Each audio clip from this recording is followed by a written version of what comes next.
Can you walk me through focused thought for 17 seconds and give an example of what that would be step by step? Yeah, what subject?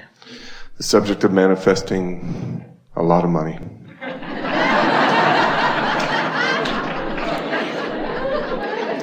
All right, now there's some things to take into consideration because there are a lot of clogged pipes on that subject.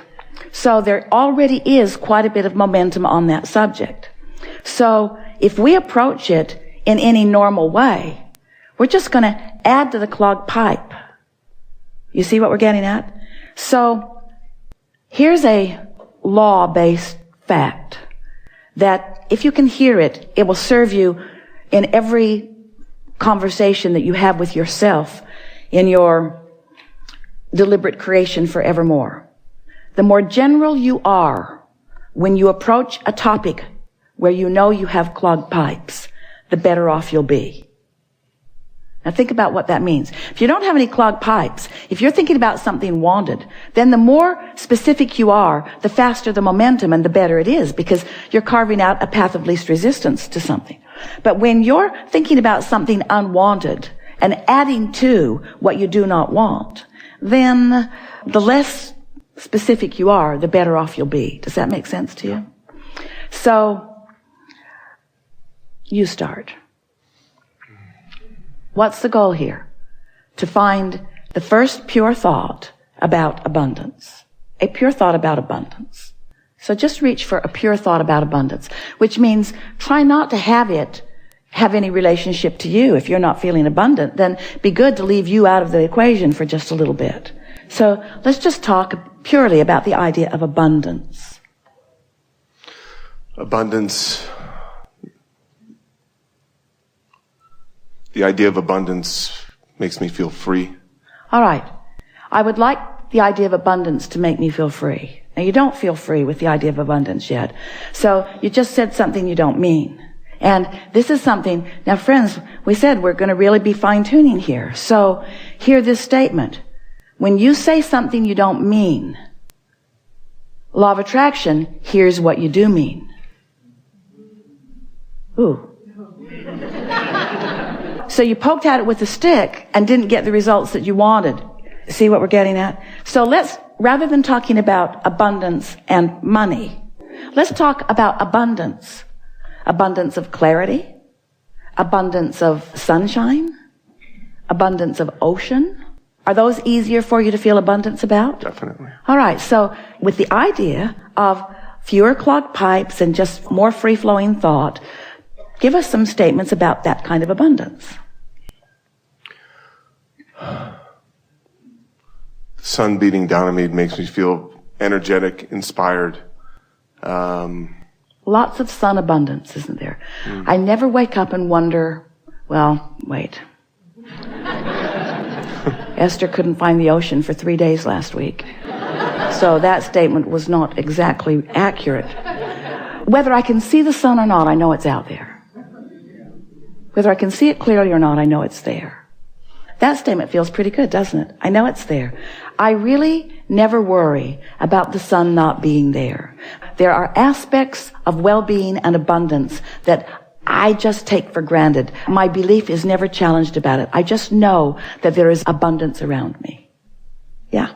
So what other kind of abundance comes easily to you? Abundance of music comes very easy. Talk to us about that a little bit, generally. I hear music throughout my day. Yeah. Stay in that feeling for a little bit and become more specific if you want to. Since there's no resistance on that topic, then as you become more specific, you carve out a greater path of less resistance. So carve that out a little bit. Songs just come to me and I don't know where they come from, but they come and it sounds good and I'm open to receiving these musical messages. I have no idea where they come from, but. So I accept that from the unseen, abundance flows to me in this form. And so it is logical to me that from the unseen, that all nature of abundance will flow to me. And that in the same way that I can be in a vibrational place of just allowing that to happen, I can be in a vibrational place of allowing more abundance on more subjects to happen. Feel how free-flowing that is? In other words, no resistance. Those statements were easy to make and felt good as you make them. Now that may be all the work that you need to do for one conversation that you're having with yourself. And you can tell that you've done good work because you have contemplated a subject and you felt good while you contemplated it. So we're going to make a statement to you, really to all of you. This is another refined point, very fine-tuning, deliberate creators that we are visiting with here today. So how do you feel about the concept of, in order to get the results that you want, if you've got some clogged pipes, just never mind them, lay some new pipes? Doesn't that make perfect sense to you? Isn't that an easy to understand concept? So now we just want to insert this very important understanding. When you're standing in the middle of clogged pipes, and you know you are because you feel uncomfortable, that's not the time to try to lay new pipes, because all you do is increase the clogging of the pipes that already exist. So here's a statement that we want you to remember. We want you to somehow, some way, and we'll talk more about that as we're moving forward, somehow, some way, get on this high-flying disc. Usually happens first thing in the morning, before things have come to thwart it. Sometimes you don't make it to breakfast. But first thing in the morning is when you're most likely to feel it. And the more you reach for it, the more you care about it, the more you milk it when you are there, the more you will own it, the easier it will be, the more the momentum will be there, the more often you'll be there, the easier it'll be to be there. So let's say you're there, and it doesn't matter if you even know how you got there. Esther was talking to a friend on the telephone the other day, and they got on the subject, and they were laughing so hard. They were laughing so hard that neither one of them could understand what the other one was saying. What? I can't understand you. What? I can't understand you. And so Esther has decided that she never needs to meditate again. She'll just remember that conversation, and she goes right to that high-flying disc. In other words, when you get hold of something that feels like that, just milk it and milk it and milk it and milk it and milk it, and use it for your reason for feeling the way that you're feeling. So here's the statement. We've been teasing you about it. It's time to deliver it to you. Do all of your laying of new pipes from your high-flying disc. All of them from your high-flying disc. So the other day, after laughing and laughing and laughing and laughing and laughing with this friend, Esther replayed that conversation over and over and over and over and over and over and over and over and over in her mind all day long. We'll tell you what they were laughing about. We warn you, you kind of had to be there. So they're talking about the same thing that you're asking about. They're reaching for high-flying thoughts. And Esther is saying, I've discovered that the more general I am, the easier it is to stay there. And so she was saying, I love words like clarity, and I love the feeling of invincibility. And I've got this pen that I pretend is my magic wand, and I'm just waving it around, and it feels like the entire universe is responding to what I'm asking for. And all I want to do is think about these things and talk about these things. Esther said, I'm afraid I'm becoming like a vibrational snob. Because I'm not willing to go to other less good feeling places. And her friend said, yeah, it's like others can't quite understand us. She said, it's like being in that room at the insane asylum. And Esther worked at the state hospital in Blackfoot, Idaho. She knows that room. She's seen that room. So Esther began laughing. And then one or the other of them is talking about people walking by and hearing them laughing in there and saying, just leave them alone. And don't get too close to the door. And then Esther said, yeah, and they'll slip food under the door to us. And her friend said, yeah, and we'll think we manifested it. So on and on and on and on. You've never heard two people snort more. So finding something like that,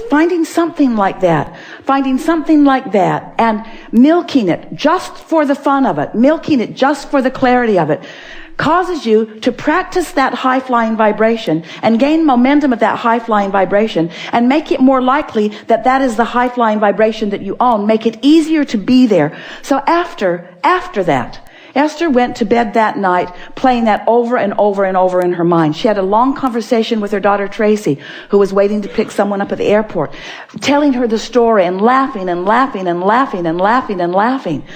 What fun it is to have conversations with those who, like you, don't mind being locked in that crazy room where you are not facing reality, where your undivided attention is upon whatever subject it is that makes you feel like that. So Esther went to sleep in that vibration. And when she awakened in the morning, such an interesting thing happened. Because her first thought, now she's been listening to us for a long time, talking about how when you prepave, when you go to bed thinking about good things, and you'll wake up thinking about good things. And Esther woke up, and the first thought that was in her mind was maybe the most troubling thought that she's experienced in the last several years. That was the thought that was in her mind. But she was so consciously aware of all of these concepts that we've been talking about that she said to herself right out loud, I've got 16 seconds to shake this thought. 16 seconds to return to my high-flying disc. 16 seconds to lay my new pipes about this subject. And then energy just flooded all through her as she realized that this was her high-flying disc. This was her chance to take a subject that had been troubling and approach it from her high-flying disc. And she left it in a place never to return to again. You see what we're getting at? This is the way that you find clarity. This is the way you find abundance. You wait until you're in that feeling of high-flying abundance, and then you can approach the subject that's a little more troubling if you want to, understanding that it's risky, but it's only 16 seconds of risky, right? You've got 16 seconds. You've got 16 seconds to let it go or to bring it into alignment. Our favorite story that fits right here, we've got to tell it to you now because it means everything. Sometimes it's like you say to us, Abraham, I've jumped out of an airplane and I have no parachute. What do you suggest that I now do? And we say, hang on, it'll be over in a little while. Because there is a momentum that is happening that there is not any action that you're going to be able to offer that's going to make any difference. You understand that? So what we're saying to you is don't struggle, don't fret, don't effort, just crash and burn. It's all right. Because tomorrow you can get up and get on the high-flying disc. Tomorrow you can get up and get on the high-flying disc. Tomorrow you can get up and get on the high-flying disc. Tomorrow you can get up and get on the high-flying disc. And after a few days of tomorrow getting up and getting on the high-flying disc, one day Esther said to us, Abraham, I refuse to accept that I have to wait until tomorrow to get on the high-flying disc. I have tools that you've given me. I can get back up there anytime that I choose to get back up there. So what are we talking about? We're talking about your conscious awareness of your vibrational output. Yes? We're talking about your conscious awareness that you are vibrational beings. Yes? We're talking about your awareness that you can choose the vibration of your being in this moment, but that it takes a little practice. Yes? And some subjects have enough momentum going that it's going to take getting up tomorrow and getting up tomorrow and getting up tomorrow and getting up tomorrow and getting up tomorrow and getting up tomorrow and getting up tomorrow and getting up tomorrow. This could take a while. Getting up tomorrow and getting up tomorrow and getting up tomorrow. But if you get up on enough tomorrows and you reach for that high-flying disc and find it, then what happens next will be vivid evidence of how you're doing with your high-flying disc. We so want you to understand that in this day, evidence of what disc you're on is going to be all around you. Esther said the other day, the people around me are making me believe that I might be on the ornery disc. She resented them,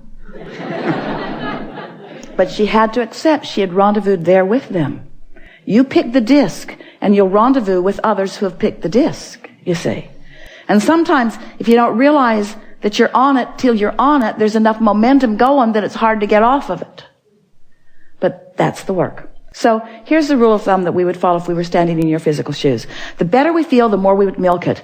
The worse we feel, the more we would try to ignore it. That's what Jesus meant when he said, turn the other cheek. Choose your vibration and give it your undivided attention if it feels good. And give it as little attention as you can if it doesn't feel good.